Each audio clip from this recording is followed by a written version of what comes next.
It was everything we hoped for and more. The new MacBook Pro has an OLED touch bar. That's the best part. I don't care about the other stuff. Well, let me get it out of the way first. The trackpad is enormous. It's like twice the size. A lot of people worried that you would accidentally bump the mouse with your palms on the trackpad, but people who were testing it after the keynote happened said that didn't happen because you kind of rest your palms this way, not flat, which is great. And they also added the butterfly keyboard to the new MacBook Pro, except it's not the same butterfly keyboard as the 12-inch MacBook. This one is supposedly second gen that apparently gives you a bit more of a feel feedback or whatever, so it clicks more. I don't know. I guess I'll never know until I try one. The specs were great. That was my main concern, is that they were going to forget that these are for professionals and that their specs should be upgraded every year and not decreased for the sake of portability. They did not do that. They were still able to make them thinner and lighter, and yet nearly twice the speed, which is amazing. Better gaming while you're gaming, video editing, and 3D performance, graphics, everything is better, including the display, which now has like 500 nits. That's 500 candles, and apparently colors more right and all that. But the main star of the show, the main reason you want to buy this thing, is the OLED Apple Touch Bar, which is a giant, really thin, really long touchscreen that has replaced the function keys, which again, we predicted, but it's better than I think we ever could have thought it would be. See, originally, I just thought it meant they were replacing the function keys so that we'd have less buttons on the computer, and that's better, right? Eventually, the future, everything will be touch. And I thought maybe here and there, like in iTunes, or if you're listening to music, you could have some playback controls, and that's about it. And we knew there'd be a fingerprint reader on it, but you know, for logging in Apple Pay and stuff, I didn't expect it to be as diverse as they demoed it. This thing is constantly changing depending on the app you're using. Like if you're typing in anything, it will add the predictive text that we've only had on iOS before. That thing that learns what you like to say and how you like to say things and can predict what you want to write. That's always been an iPhone thing or an iPad thing, and now it's finally on the Mac. Didn't see that coming at all. In video editing apps like Final Cut Pro, you can scrub through your timeline and actually see what part of the timeline you're focusing on and zoom in. That saves a ton of time because it's another time you don't have to move your mouse again and your fingers barely move up a little bit because they're on the keyboard anyway. That is incredibly intuitive and incredibly useful. The people at the keynote who were trying it said how useful this was, and I don't think any of us will realize how handy it is until it's there, and then we're going to imagine how the heck did we live without it. That's what Apple's good at, right? In terms of ports, I was right about something. A lot of people thought I wouldn't be, but I was proud that Apple took my suggestion. There are 4 USB-C ports, all of them Thunderbolt 3, and I predicted that that meant you could charge your MacBook from any port on either side. And a lot of you said, no, you're only gonna be able to charge with a couple of them, not all of them. You were wrong. This is great, and I want to find out what happens if you plug in 2 chargers at the same time into the MacBook. Does it explode? Does it charge double as fast? I don't know, but I'd love to find out. Since these USB-C ports support Thunderbolt 3, that means you can output 5K resolution video to an external monitor, which is insane that you can do that from a laptop while also running your incredibly high resolution display. And if you have the MacBook Pro, you can output 2 5K monitors at the same time, and these USB-C ports are so future-proof that you can also charge your laptop while outputting video with the same port. So the purpose of 2 ports on the old MacBook Pro have now been substituted with 1, and there's 4 of those. Also a headphone jack,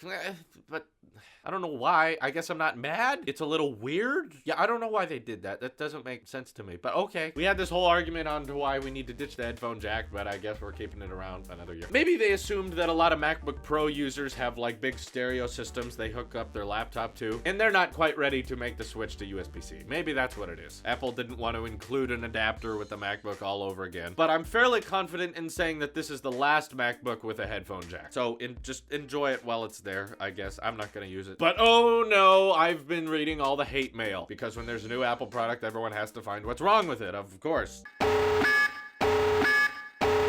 I've seen an overwhelming amount of people mad that there's no more USB 3.0, 2.0 port. Are you, what? No. You can't, you have any idea how dumb of a port that was that we all got used to over the past decade? The port that was supposed to be universal on all devices was symmetrical but not reversible. You know how much time we've wasted over the past 12 years trying to plug in something to the USB port and going, oh, it doesn't work. Let me look at, oh, gotta flip it around. Collectively, all of us doing that have probably wasted over a century of time, a century of man hours collectively, not knowing which way to plug in the USB port. It's a miracle that thing ever took off. What a dumb design idea. I was surprised we were still using it up to now. Every single day, I try to plug something into that port and go, oh no, it's backwards, whoops. At least 3 to 4 times a day that happens to me. And I know what happens to all of you. USB-C fixes that problem, and we should have fixed it a long time ago. It's a stupid one. Now there's some other complaints, like there's no SD card slot, there's no HDMI port. I'm gonna address the SD card thing because that's one that pertains to people like me, videographers. I'm using an SD card right now. Do you guys think that Apple doesn't consider these things? Do you think they're in a boardroom somewhere and Johnny Ive's like, get rid of the SD card slot? And everyone goes, why? And he says, I don't know, just get rid of it. Why not?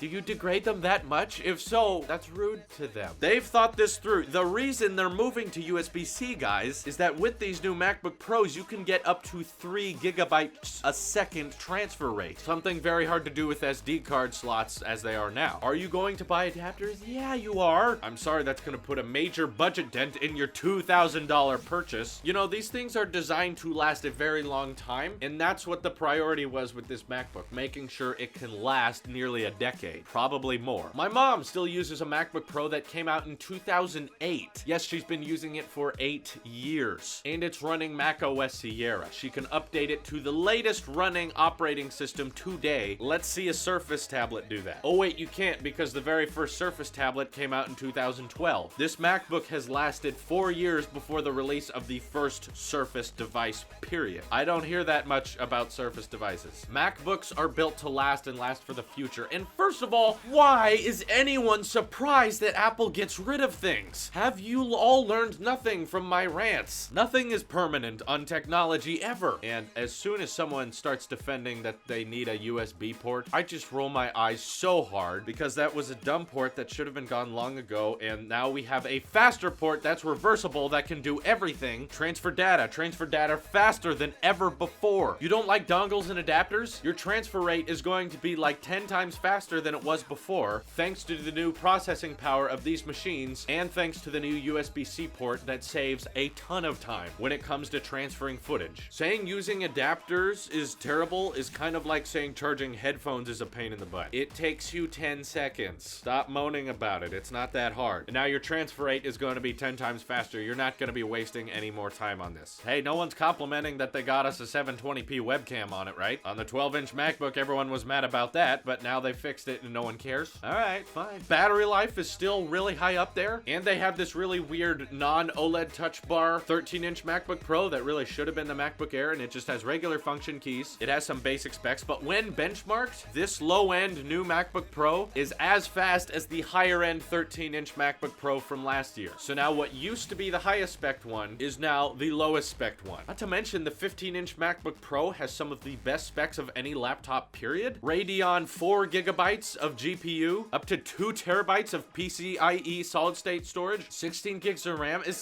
this common? The Surface Book doesn't go up to 2 terabytes or 4 gigs of GPU. You know what does that? To the Surface Studio. Except you can't move that thing. So I'm already expecting a ton of dislikes on this video. So if you've already done that, good for you. You hate the future, I guess. I'm sure there's lots of complaints already for the MacBook Pro, and I'm prepared to defend all of them, just like I defended the iPhone 7 Plus, which is an amazing phone. Best smartphone on the market. Don't question me. I will prove you wrong. The full review of it is coming very soon. And for the love of God, if anyone comments they're mad that the glowy Apple logo on the back of the MacBook Pro being removed is bothering them, get out. That is the dumbest thing I've ever... Okay, no, I'm sorry. This has gone too rant. I love the MacBook Pro. I'm going to be getting it, not right away, obviously. I need to save up some money for it. I'm getting the 13-inch one with the higher-end i5 processor. It's gonna be great. I'm gonna love it, and I'm gonna tell you all why it's amazing. And I'm sorry for people in the UK who have it more expensive there, but it's not just the MacBook. Everything's more expensive there. That's politics. I don't want to get into that.